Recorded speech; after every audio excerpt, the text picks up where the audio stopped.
BlackBerry stated in September 2018 that it will no longer manufacture phones, signaling the end of an era-defining device. There was a time when everyone had a BlackBerry, and BlackBerry's messaging service, BBM, was equivalent to today's WhatsApp. BlackBerry has only 0.3% of the smartphone market, having been taken over by Apple and Samsung. What caused BlackBerry's demise? In today's video, will we look at what actually happened to BlackBerry that it falls beyond expectation. But before we get started, please like the video if you're a BlackBerry user. Let me know in the comments how you feel about BlackBerry, and if you haven't subscribed already, then hit subscribe button now, so you don't miss a thing in the future. So, BlackBerry fall can be attributed to their decision to remain with the QWERTY keyboard, while competitors such as Apple offered a complete touchscreen interface that consumers desired. BlackBerries were formerly popular owing to their simplicity of use, which included instant chatting and sending rapid emails using the keypad and scrolling ball. Phones are virtual and augmented reality instruments in today's world. They are used for a variety of things, including shooting and sharing images, video chatting, and playing games. We use emojis, stickers, voice typing, GIFs, and 1,000 other things that you can't do with 3 rows of physical QWERTY keys, even within text fields. Another major issue with BlackBerry was its horrible phone design. Examples such as the BlackBerry Priv and BlackBerry Key 1 showcase their resistance to change. Maintaining their keyboard within the phone carries dead weight. The hybrid design is unnecessary, one keyboard is enough, and having the option of a typing keyboard seems somewhat redundant.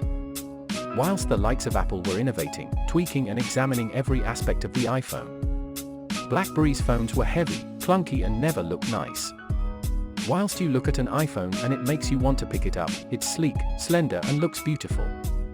With its speedier method to chatting, BBM managed to captivate the younger adolescent population and made texting look uninteresting. At a period when instant messaging was restricted, features like status updates, pinging a user, and groups were extremely useful to BBM users. When BlackBerry began to plummet in the market, they believed BBM would save them. Rather than allowing BBM to be loaded on other devices, they kept it as a BlackBerry-only app. They ultimately changed their minds, but it was too late. WhatsApp, Kik, and iMessage had already taken over the market. Insistence on BlackBerry's OS. Smartphones became a huge thing because of the ability to install any kind of app you want and transform your phone to something magical instantly. From games to productivity apps, the App Store provides a plethora of options to users. But with BlackBerry's OS you couldn't do this, and even today there is only a small portion of apps available.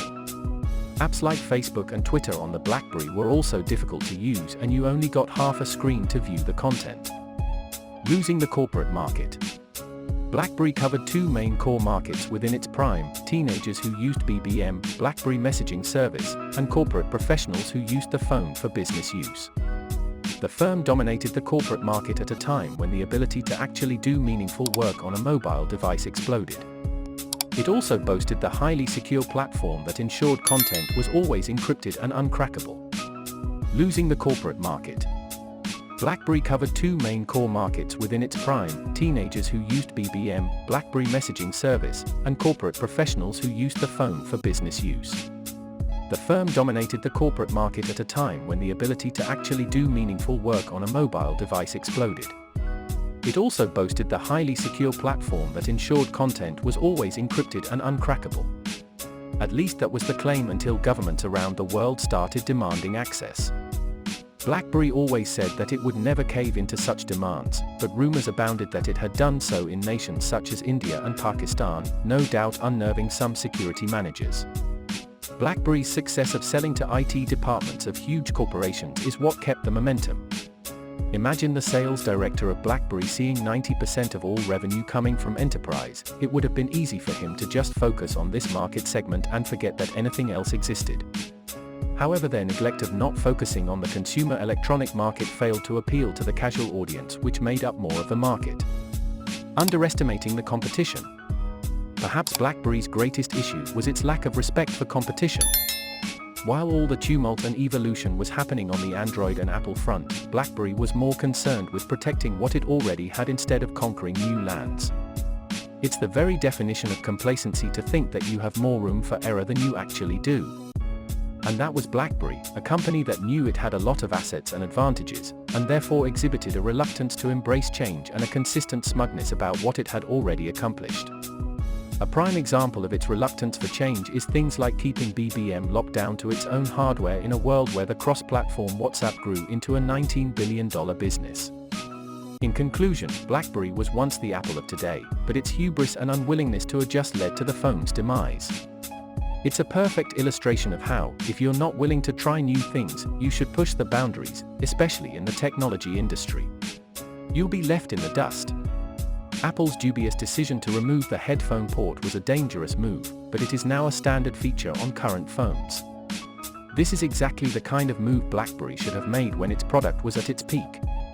To summarize BlackBerry's failure to adapt, the company's collapse was caused by a lack of user intelligence and bad design. Thanks for watching, and don't forget to like, subscribe, and comment the country you are watching from. See you in my next video.